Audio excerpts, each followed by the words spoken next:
What's up guys, this is Awesmic, and this is a response to a recent video by Colin, aka Leafer90, who personally gave me a shout out. So let's see what he cooked up and... well shit, he's talking about a DOA collection. News about this series has been dry, so I'll take what I can get. Let's see what he has to say. Well, what do you know? It has almost been a year since I released my Build the Roster video for Dead or Alive's supposed reboot. Okay, that game will be a year old in 1 month. But still, it's probably time we talk about Dead or Alive again. For those who don't know, Dead or Alive 5 was actually the reason I got into fighting games. My friend also had to pretty much break my arm from twisting it to get me to try it out because I'd always considered Dead or Alive just the boob game because of its reputation amongst other gamers. What? My friend also had to pretty much break my arm from— what the fuck? Imagine breaking someone's arm just to make someone play DOA. Or any fight game for that matter. My guy, you need some new friends. But why am I talking about a franchise that most would consider dead on arrival at this point in time? Now, Dead or Alive isn't totally dead yet. It's on life support for the most part. The only thing keeping it alive is the somewhat predatory Extreme 3 Scarlet, a game clearly intended for gamers who feel like collecting every item in the game for every character. Yes, that's the objective of the Extreme games at their core. The fan service cutscenes and the various ways to enjoy them are the incentive. I just wish the latest entry didn't dumb down the minigames. So clearly Dead or Alive is not in the best spot right now, but fighting games sure are. Also, before we get into the meat of the video, I just want to thank Awesmic1 for helping me come up with this idea when he was on the podcast a while back. Just Awesmic will do. And his tweeting about a Dead or Alive collection being required at some point in the near future. So I'm finally coming to my first point. Fighting games, as I just mentioned, are in a very good position right now. This is arguably the best shape they've been in since the Street Fighter 4 days. The big ones like Street Fighter, Mortal Kombat, and Tekken are all in great shape. Tekken's just around the corner, and from what I've played of Tekken 8, it's the most fun I've had in a long-ass time with a fighting game. And there's a good reason for that. Remember Yohei Shimbori, the producer and director behind the last two Dead or Alive games? In the twist of irony, he's now directly involved with production for Tekken 8, which could explain why the damage environments are more dynamic than the last two installments of Tekken, and look similar to Dead or Alive now.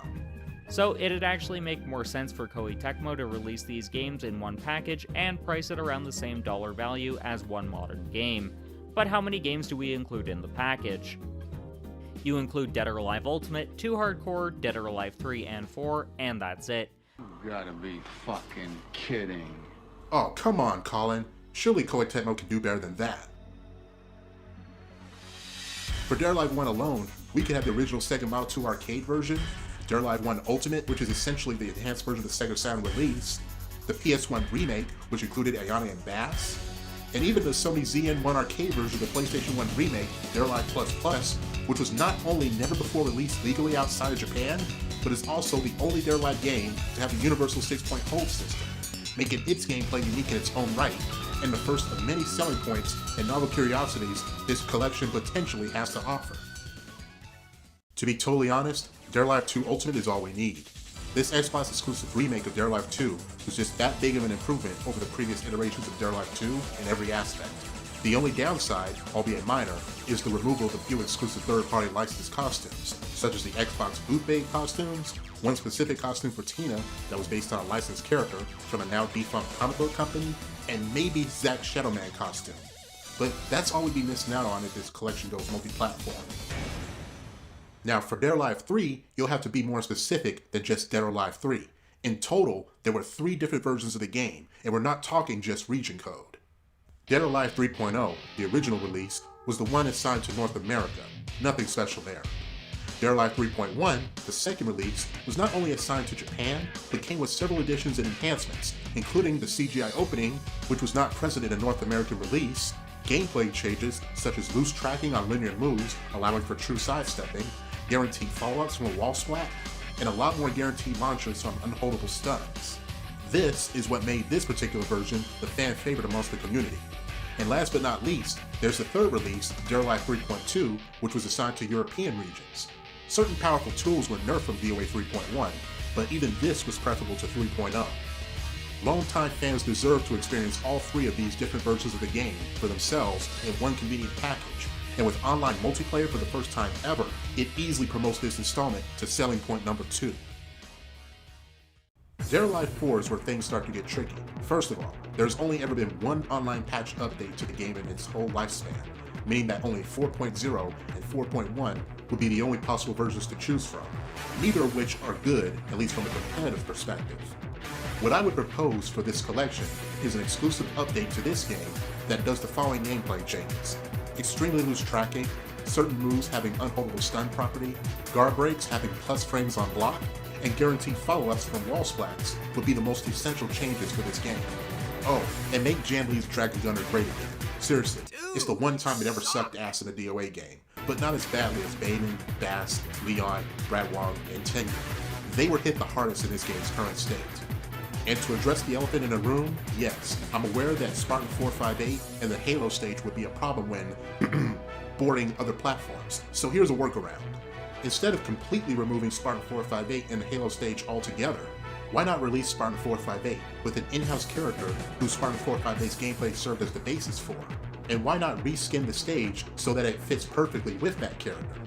Why not replace Spartan 458 with Rachel? Given the time of Dead or Alive 4's original release, Rachel's appearance in the game makes the most sense, as Ninja Gaiden came out just a year before Dead or Alive 4, and Momiji hasn't even been created yet. Sure, this change may have some side effects like making her cameo appearance in Christie's Dead or Alive 4 ending feel more redundant than it already is, but it's a small price to pay if Koei Tecmo decides to give this installment the go-ahead to multiple modern platforms. So why am I excluding Dead or Alive 5 and 6 from this proposed package? Yes, why? Why are you excluding Dead or Alive 5 in particular from this package? Simple, really. Those games are available on newer hardware and are still readily accessible through physical or digital means, meaning they aren't affected like the first 4 entries. There's just one problem. What's that?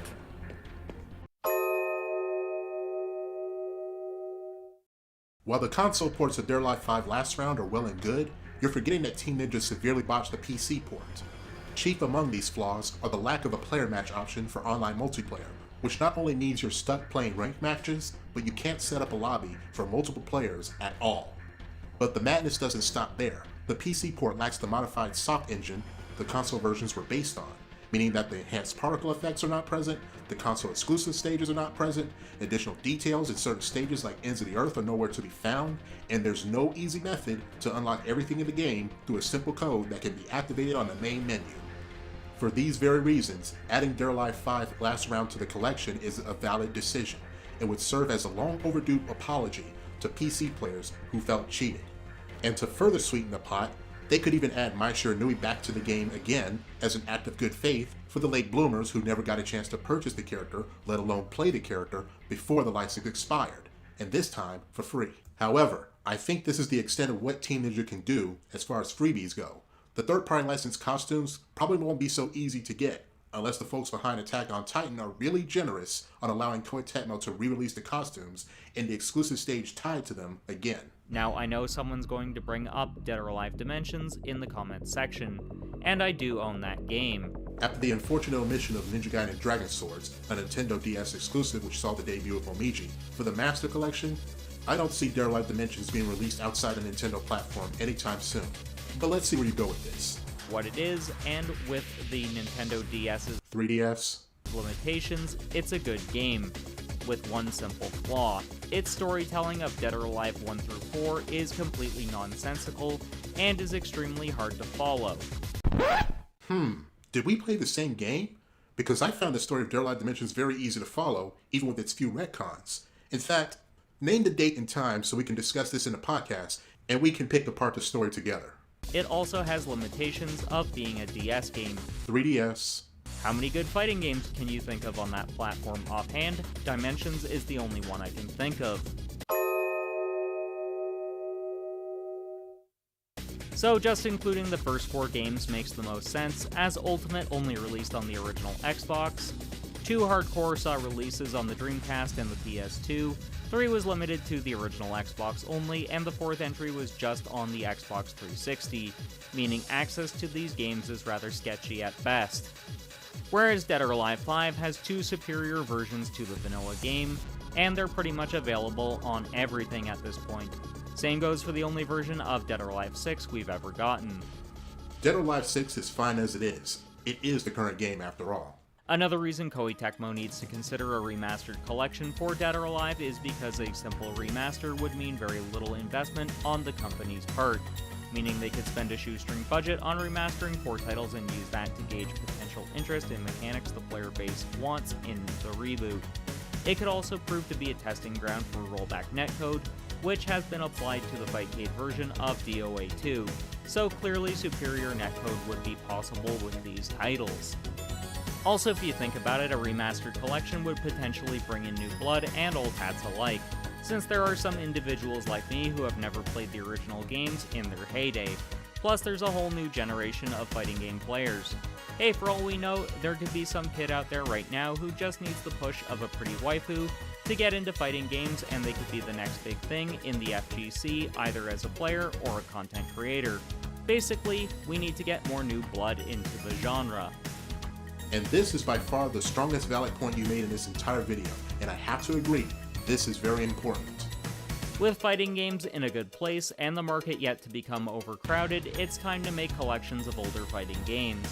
Dead or Alive is just one of the prime candidates for a remastered release. What fighting game series would you like to get the collection treatment? A Virtua Fighter collection, obviously. When was the last time Virtua Fighter 1, 3, and 4 were on modern consoles again? I'm Awesmic, and I'll see you next video.